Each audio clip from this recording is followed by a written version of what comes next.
เนาะเดี๋ยวมาเบิ่งวิธีการเข้าดาวน์โหลดโหมดเนาะก็คือ J6 รุ่นนี้มันจะบ่คือหมู่เนาะก็คือจะบีบเข้าดาวน์โหลดโหมดแบบปกติของเฮาบ่ได้ก็คือบีบปุ่ม power เสียงลงกับปุ่ม home เนาะตัวนี้มันจะมีปุ่ม home มันจะมีแต่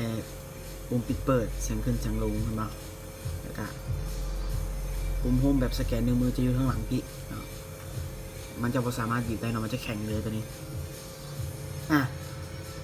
วิธีการเข้าเนาะให้เฮาปิดเครื่องก่อนเนาะเข้าดาวน์โหลดโหมดแล้วตัวนี้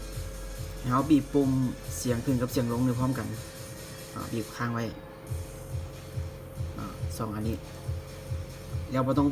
บีบปุ่มนี้เนาะก็คือบีบสองอันนี้พร้อมกันเลยแล้วก็ปุ่ม power บ่ต้องบีบเนาะแล้วเสียบสายเข้าไปมันก็จะขึ้นหน้าดาวน์โหลดโหมดให้เฮาแล้วก็กดเสียงขึ้นวันหนึ่งเนาะเฮาก็จะเข้าดาวน์โหลดโหมดได้แล้วก็ใน Odin เนาะก็จะเห็นช่องของคอมพอร์ตเนาะอันนี้เป็นแนวทางในการเข้าดาวน์โหลดโหมด J600G เนาะ